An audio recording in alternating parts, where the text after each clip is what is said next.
আমরা আপনাদেরকে একটু শব্দ শোনাই, মৌমাছির শব্দ।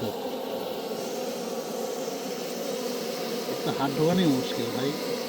যে এই উপরের দিকে এই পর্যন্ত মৌচাকটা আছে, এই যে এই যে এই যে এই যে দেখেন, আল্লাহু আকবার, একদম চরম লেভেল, গাছ কাটিয়ে তারপরে বাইর করা লাগে, চরম লেভেল। এই যে ভাই, আসসালামু আলাইকুম। আমরা আজকে চলে আসছি দুর্গম গ্রামের মধ্যে, যেই গ্রামে বর্ষাকালে একদম ডুবে থাকে এই স্থানগুলো। তো সেইখানে আমরা একটা পাইকর গাছের শিকড় থেকে একটা ক্ষুদে মৌচাক থেকে মধু সংগ্রহ করার জন্য আসছি। তো তারই কার্যক্রম চলতেছে, কিভাবে মধু সংগ্রহ করতে সেটা আপনাদেরকে দেখাবো। তো দেখবেন,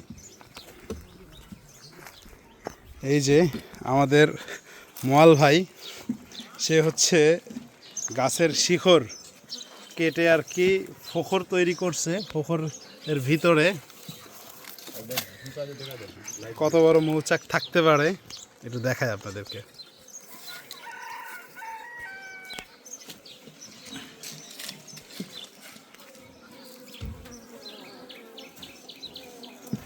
যা দেখা যায়, এই যে দেখতে পাচ্ছেন, এই চাকটা থেকেই মধু সংগ্রহ করার জন্য আমরা আর কি ফোকরটা তৈরি করছি।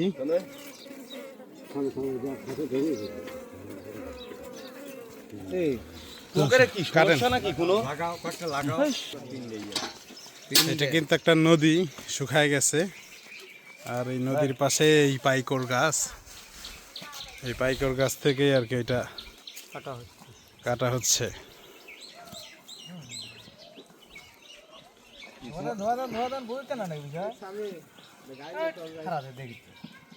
দিল কয়টা কামড় ভাই, খিদা লাগে গেছে এখনই না ভাই।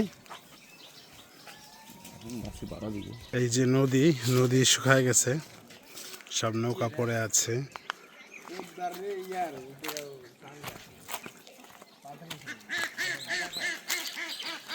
আর এই যে এখানে মৌচাক থেকে মধু সংগ্রহ করার কার্যক্রম চলতেছে।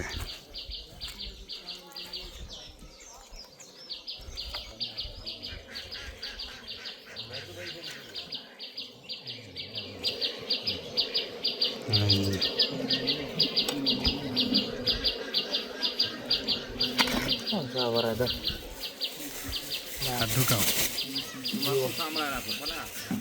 না, কামড়ায় না, সেই কামড়ায়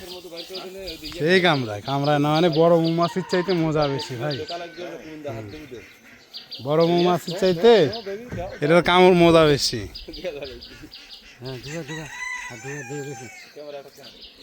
আমরা আপনাদেরকে একটু শব্দ শোনাই, মৌমাছির শব্দ। হাত ঢোকানোই মুশকিল ভাই। আপনারা শব্দ শুনতে পাচ্ছেন, মৌমাছি গান গাচ্ছে ফোন ফোন করে।